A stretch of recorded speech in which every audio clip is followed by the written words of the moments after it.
Alright guys, so today we're gonna be reacting to why US sign looks different from the rest of the world. Why they look different? Because this is America. I'm not just kidding. I don't know, man. This is something from the Autobahn that I noticed. Some of the signs were kind of very different, even for the colors were different meanings. And some of you guys were explaining the meanings. They were not even that close to what I thought it was. The colors, or the meaning of the colors, that is. I don't know. It might be something with the sun of where it's located. Like, Western world is always opposite kind of thing. I don't know. This good is gonna tell us. Let's jump in. No stopping, as in don't stop your car here, looks something like this. In Austria, it looks like this. In Belgium, it looks like this. Slightly different shades of blue, but basically the same. India's looks like this, Mauritius's looks like this, in a few countries there are these cute white borders, Japan's looks like this, slightly different angle but basically the same. Pretty much every country in the world has universally decided that the sign for no stopping is a blue circle outlined in red with a red X through it. In the United States, the sign for no stopping looks like this, and it's not the only example. Most countries' sign for speed limits looks like this. The US's looks like this. And how about the sign for road narrows? The rest of the world? Let's just go back to that. That's right.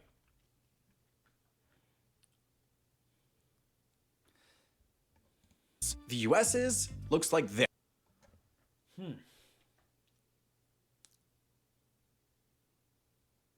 I don't know what to say, man. This makes sense. This makes a lot of sense. But then I'm used to this. It makes sense. Speed limit 50. I can read it. This. And how about the sign for road narrows? The rest of the world? America. The list goes on. The question is, why? In a technical sense, the car was invented in 1886 in Germany by— look at that. Look at that car, huh? Look at that car. It looks like a bicycle. A guy named Carl Benz. But in a patriotic sense, the car was invented in 1908 in Detroit, Michigan by a guy named Henry Ford. Henry Ford loved two things: being anti-Semitic and producing cars at a scale and at cost that made them an actual, viable means of transportation for people, as opposed to previous car models that were essentially just novelties. Soon, its manufacturing dominance turned the United States of America into the car capital of the world. Man, back when we have factories in the United States, huh? Look at that. Soon also made it into the road capital of the world, a fact that everyone thought was great and continues to think is great and has generated no controversy or existential urbanist crises whatsoever.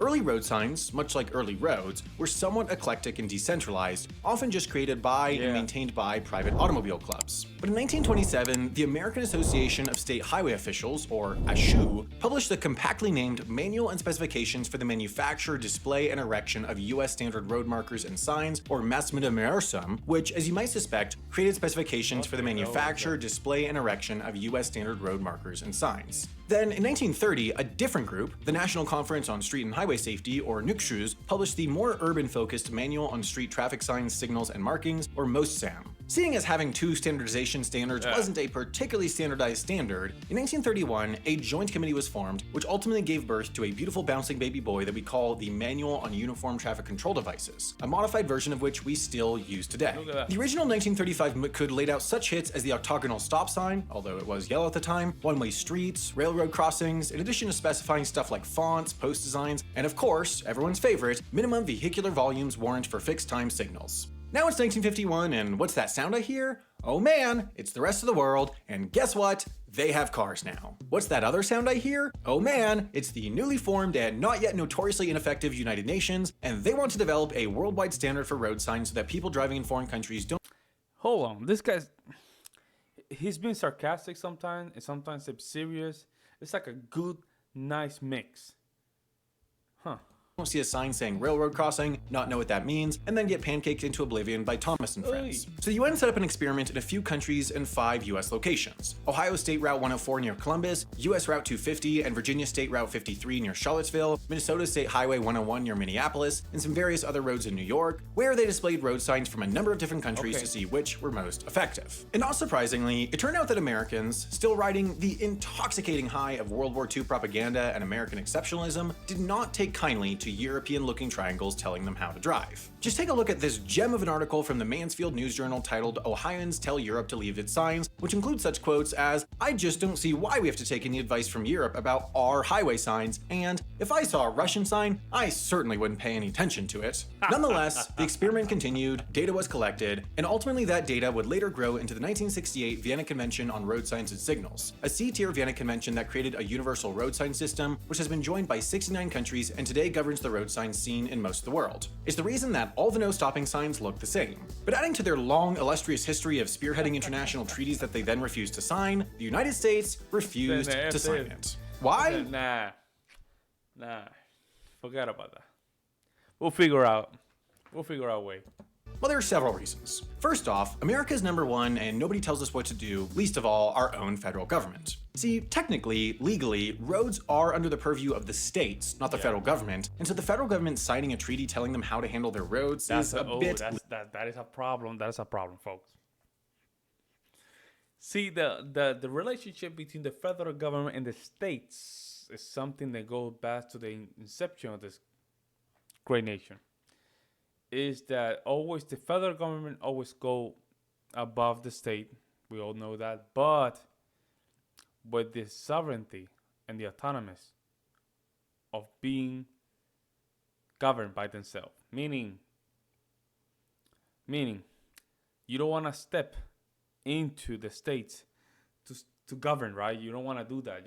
You want to do that if the states, there's a huge majority of states, they're okay with it. So you as a federal government say, you know what? Let me ratify this. Let's just make it legal or illegal. But the relationship between the federal government and the state is that we have something called state rights, and we don't want to cross that. And anything that the federal government wants to do, there's always a huge opposition because of the sentiment, I would say, of the nation itself. Legally murky. Although apparently not that murky, seeing as the 1966 Highway Safety Act was able to force all states into compliance with the Mutt Kid using a clever little constitutional workaround called extortion, threatening to pull 10% of their federal highway funding if states didn't comply. Second, at the time of the treaty, the US was starting to work on what would ultimately become the interstate highway system, which they felt would require a lot of breathless, fast-paced innovation in the rough and tumble world of road signage, and they didn't want to be bogged down by the strictures of a treaty. And third, given that the US had the most robust grooming history in the world, Americans were pretty attached to their existing signs, and they didn't much want them to change. This was proven in the 1970s when the Mutt Kid tried implementing the Vienna Convention's focus on image-based instead of America's more text-based signs, which turned out to be a terrible failure, with drivers so confused about what things like this meant that we felt we needed to add back in the text explaining that the thing in front of them was a drawbridge, not a sick ramp for kids. In 1978, the Mutt Kid quietly removed its language about preferring image-based. That's crazy.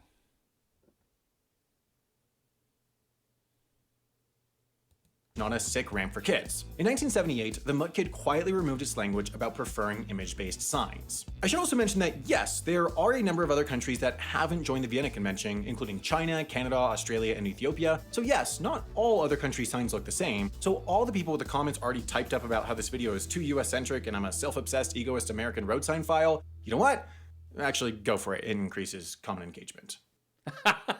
If you think back to a time when I was gonna say, man, you want that because, increase your engagement. You really struggled to learn something, chances are you were reading a big block of text and hoping the concept it described just clicked. Meanwhile, if you think of a time when you learned something easily, it was almost certainly an instance of learning by doing. Learning concepts in practice is just the better way, which is why it's so crazy that many of the coolest, most interesting things to know are so often taught in such a challenging manner. Our sponsor, Brilliant, fixes that. They have courses on big STEM subjects like these subjects can help anyone, whether they're in school. Well, this video was very good. Very good, very good. Hey, I don't know, man. I'm okay with my signs. I'm so used to it that I guess if I see one of these signs at the beginning, let me just show y'all. This, it means stop. I can see, like, my brain see the red color like, hey, I should not be passing. Something is not making sense here, right? I like this one better. I like this one better. This one is too old, but I like this one better. Dull, I would say, like, No emotions into it, but this one's more. I don't know. I can see emotions in these two. I like these two and this one. So all these three. I like these three. And this one, huh? Let me see. Let me see. Well, they both work very well. Speed limit 50. But I have to admit, when I see a sign like this, it means like I should not be passing 30. Speed limit 50, I can go 55, 53. Speed limit of 50 here means that I should not be passing above 5, not even 51. It should be 50, and in this case, it should be only 30. That's how I see it. But let me know what you guys think in the comment section below, right? I'll really appreciate what you guys think about this. I'll see you in the next one.